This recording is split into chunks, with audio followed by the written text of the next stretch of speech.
मेरे प्रिय श्रोतागण,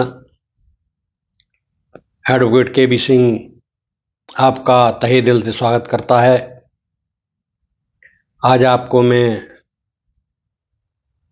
भारतीय नागरिक सुरक्षा संहिता की धारा 148 के संबंध में बताऊंगा। आप लोग ध्यानपूर्वक सुने। भारतीय नागरिक सुरक्षा संहिता की धारा 148 अवैध या ऐसी सभाओं को तितर बितर करने के अधिकार से संबंधित है जिनमें 5 या उससे अधिक लोग शामिल हों और जो सार्वजनिक शांति भंग करने की संभावना उत्पन्न करे। कहने का तात्पर्य यह है, अगर वहाँ के एसडीएम को, वहाँ के थाना प्रभारी को ये मालूम पड़ता है कि ये सभा शांति भंग करने के लिए कराई जा रही है और उसकी परमिशन नहीं ली गई है, तो पहले उनसे कहा जाएगा कि जो समिति के संयोजक हैं, जो समिति के अध्यक्ष और मंत्री हैं, का आप लोग परमिशन लेटर दिखाइए। परमिशन लेटर नहीं होने पर उनसे कहा जाएगा कि आप लोग चले जाइए।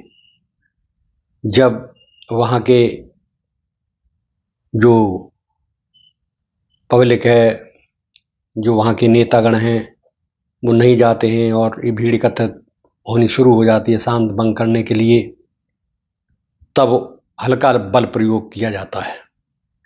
ऐसा बल प्रयोग प्रशासन की दृष्टि से अवैध नहीं है, इसीलिए इस धारा का निर्माण किया गया है।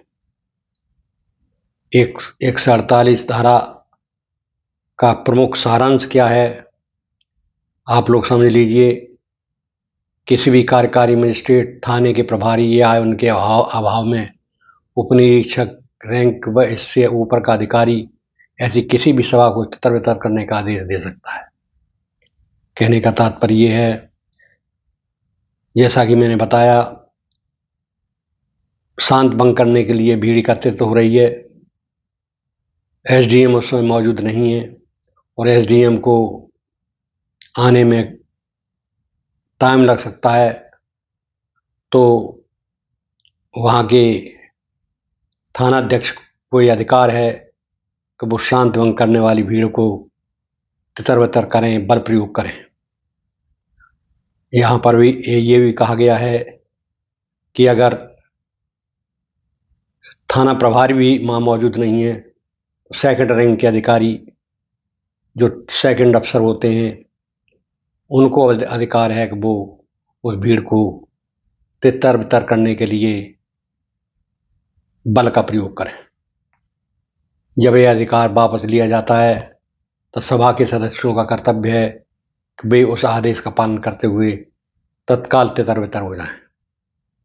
जैसा कि मैंने कहा, वहाँ सभा को करने के लिए अध्यक्ष, मंत्री या संयोजक होते हैं, तो उनका ये कर्तव्य है, जब थाना प्रभारी कहें कि आप लोग चले जाइए, तो उनको चले जाना चाहिए।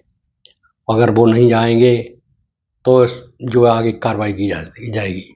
ये सभा इस आदेश का पालन नहीं करती है तो उक्त अधिकारी आवश्यकता पड़ने पर आम जनता की मदद भी ले सकता है और सभा तितर बितर करने के लिए न्याय संगत बल प्रयोग कर सकता है। यदि आवश्यकता हो तो बल प्रयोग के साथ सभा के सदस्यों की गिरफ्तारी भी की जा सकती है। अगर कोई ये समझे कहाँ सभा को तितर बितर कर दिया जाएगा, तो ये भी नहीं है।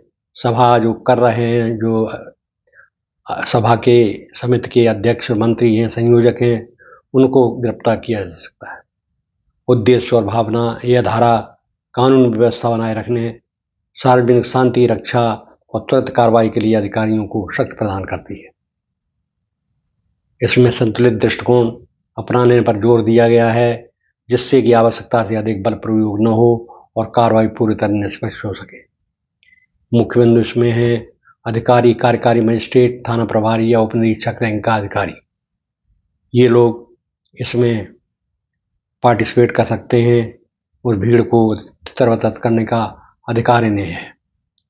कार्रवाई अवैध या दंगा करने वाली सभाओं को तितर-बितर करने के लिए आदेश से जरूरत पड़े तो उचित बल का प्रयोग। अनुपालन सभा के सदस्यों को आदेश मिलते ही तितर-बितर होने का कर्तव्य है। इस प्रकार धारा 148 सार्वजनिक व्यवस्था और शांति सुनिश्चित करने में अहम भूमिका निभाती है, जिससे जरूरत पड़ने पर अधिकारी अवैध सभाओं को तुरंत तितर-बितर कर सकते हैं और कानून व्यवस्था के खतरे को टाल सकते हैं। इस प्रकार आपने देखा कि धारा 148 शांति व्यवस्था बनाए रखने के लिए बहुत जरूरी है। धारा 148 का संक्षेप में अर्थ है, यदि कोई व्यक्ति घातक हथियार या ऐसी वस्तु लेकर दंगा करता है जिससे मौत या गंभीर चोट की संभावना हो तो उस पर धारा 148 लागू होती है। इसके अंतर्गत आरोपी को 3 वर्ष तक कारावास, जुर्माना या दोनों हो सकते हैं।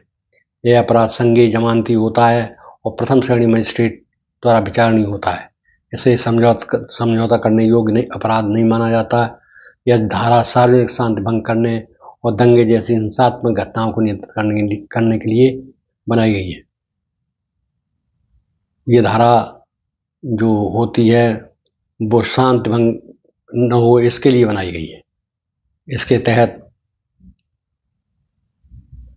सजा, यदि कोई व्यक्ति घातक हथियार या ऐसी कोई वस्तु लेकर दंगा करता है जिससे मृत्यु और गंभीर चोट की संभावना हो तो उस पर अधिकतम 3 वर्ष का कारावास, जुर्माना या दोनों हो सकते हैं। सजा प्रथम श्रेणी के मजिस्ट्रेट द्वारा दी जा सकती है। जमानत या अपराध जमानती है, यानी अभियुक्त को गिरफ्तारी के बाद जमानत मिल सकती है। संज्ञेय अपराध है, अर्थात पुलिस बिना वारंट के गिरफ्तार भी कर सकती है। यह अपराध समझौता योग्य नहीं है, अर्थात अदालत के बाहर समझौता नहीं किया जा सकता। इस प्रकार धारा 148 के तहत अधिकतम 3 वर्ष की सजा और जुर्माना अथवा दोनों हो सकते हैं और अभियुक्त को जमानत का अधिकार है। इसलिए ये धारा जमानती है और इसमें अगर गिरफ्तार किया जाता है पुलिस द्वारा तो जो गिरफ्तार किया जाएगा, जिसके पास अगर हथियार हैं, लाठी डंडे हैं, घातक चीज़ें हैं, तो उसे फिर जेल में डाल दिया जाएगा, उसको छोड़ा नहीं जाएगा। इस प्रकार आपने देखा कि धारा 148 शांति व्यवस्था बनाए रखने के लिए है। इसकी आवश्यकता इसीलिए भी है कि कोई भी असामाजिक तत्व दंगा फसाद न कर सके, क्योंकि भीड़ एकत्र होने के बाद ही दंगा फसाद होते हैं। अब मैं आपको इसके बारे में कुछ तथ्य और बताऊंगा कि जमानत अगर लेनी पड़े तो उसमें क्या क्या चाहिए। जमानत पाने के लिए आमतौर पर निम्नलिखित दस्तावेज जरूरी होते हैं। जमानत आवेदन अभियुक्त या उसके वकील द्वारा अदालत में प्रस्तुत किया गया। औपचारिक जमानत आवेदन, जमानत का शपथ पत्र, वह व्यक्ति जो जमानत देने को तैयार है उसका पहचान पत्र और संपत्ति संबंधी विवरण तथा शपथ पत्र। अभियुक्त के पहचान पत्र, आधार कार्ड, पैन कार्ड या कोई अन्य सरकारी पहचान पत्र, ये अभियुक्त के भी जरूरी हैं और जमानत देने वाले की भी जरूरी है। पता प्रमाण पत्र, अभियुक्त एवं जमानतदार दोनों का निवास प्रमाण पत्र, जैसे राशन कार्ड और बिजली बिल आदि। FIR चार्जशीट की प्रति, संबंधित मामले की FIR अथवा पुलिस द्वारा दाखिल की गई चार्जशीट की प्रमाणित प्रति। कोर्ट द्वारा मांगी गई अन्य दस्तावेज या न्यायालय अतिरिक्त दस्तावेज की मांग करे, जैसे जमानत बॉन्ड की रसीद, संपत्ति दस्तावेज आदि। ये दस्तावेज प्रस्तुत करने के बाद न्यायालय जमानत के विषय में निर्णय करता है। सभी दस्तावेज की सत्यता आवश्यक होती है और अदालत इन्हें प्रमाणित रूप से मांगती है, तभी हो सकता है, तभी जमानत हो सकती है।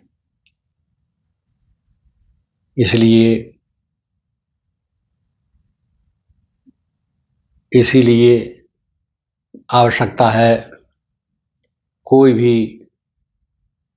असामाजिक तत्व ये दंगा फसाद की कार्रवाई न करे। आमतौर पर न्यायालय या सरकारी कार्यालयों में निम्नलिखित पहचान पता स्वीकार किए जाते हैं: पहचान पत्र, आधार कार्ड, पासपोर्ट, मतदाता पहचान पत्र, पैन कार्ड, ड्राइविंग लाइसेंस, जन्म प्रमाण पत्र, मैट्रिक प्रमाण पत्र, पता प्रमाण पत्र, Aadhaar card, passport, voter ID, driving licence, ration card, बिजली और टेलीफोन और पानी के बिल, नवीनतम बैंक पासबुक, राजपत्रित अधिकारी या ग्राम पंचायत मुखिया द्वारा प्रमाण पत्र। इन दस्तावेजों की प्रमाणित प्रतियां न्यायालय में प्रस्तुत की जाती हैं और आवश्यकता अनुसार ओरिजिनल भी दिखाने पड़ सकते हैं। इसलिए ये इस प्रकार की गैर कानूनी चीज़ें लोगों को नहीं करनी चाहिए, जिससे उन्हें कोई आगे चल के परेशानी हो। इस प्रकार मैंने आपको विस्तार पूर्वक धारा 148 भारतीय नागरिक सुरक्षा संहिता का विवरण दिया है। आशा है आप लोग अच्छी तरह समझ गए होंगे। अब मैं आपसे आज्ञा चाहता हूँ, साथ ही साथ निवेदन करता हूँ कि हमारे इस चैनल को सब्सक्राइब करें, बेल आइकन दबाएं और शेयर भी करें।